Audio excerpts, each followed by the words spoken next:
that you must listen very carefully to your enemies, because sometimes they tell you the truth that you do not want to hear but need to hear. Sometimes you are surrounded by a coterie of people who pretend to be your friends, but they are not. They are friends of the office that you hold and the things and the doors that you can open for them. That requires discernment. That requires detachment. That requires focus. That requires selflessness. That requires intellectual firepower and spiritual contentment. Easier said than done. You know, power, it is said, corrupts, and absolute power corrupts absolutely. But I remember the great Tanzanian President Mwalimu Julius Kambarage Nyerere used to say that when you are called upon to serve, remember that you are not necessarily the best, but you've been given the honor and privilege of serving. That is why we call you honorable. That is why sometimes we even call you excellency, not because you are excellent yourself, but we expect you to do excellent things.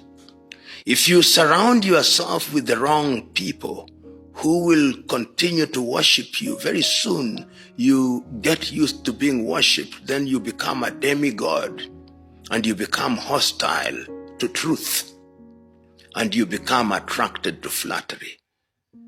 The strength of character is very important, and power does not change people. Power reveals who you truly are or truly are.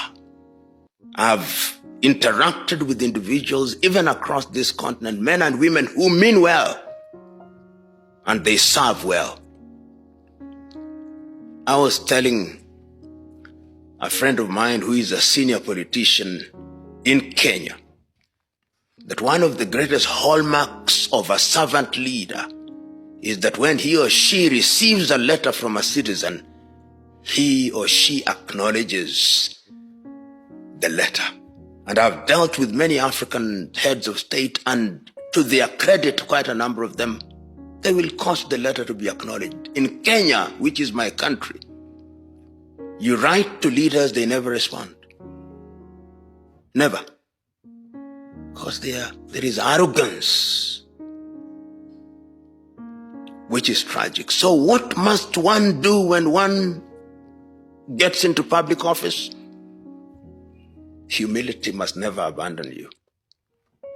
I've had the opportunity myself of serving in public spaces in this country on 3 different occasions, and in my view, have never changed. I've always realized that power is temporal and that you only do your bit and leave. As William Shakespeare once said, all the world is but a stage. We have our comings and goings. If you remember that, you'll remember to always have humility as your shadow. Most African politicians, I'm very reluctant to use the word leaders when I make reference to most African politicians. They occupy positions of leadership, but they are not leaders, most of them. First of all, the intention with which they enter into leadership is the problem.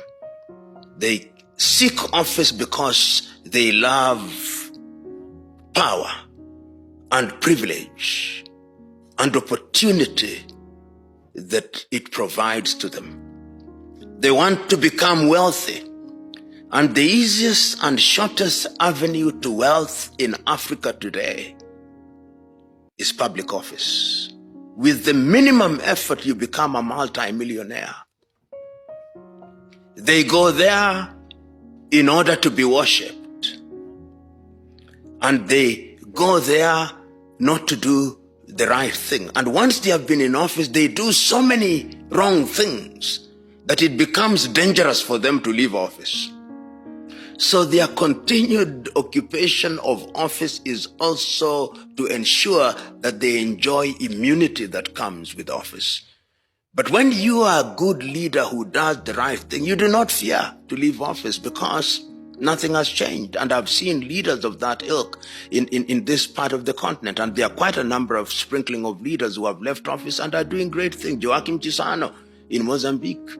Ifikepunye Pohamba in Botswana. People like my good friend Jakaya Mrisho Kikwete, Ali Hassan Mwinyi in Tanzania, Benjamin William Mkapa, Joaquim Chissano, as I've said, of Mozambique.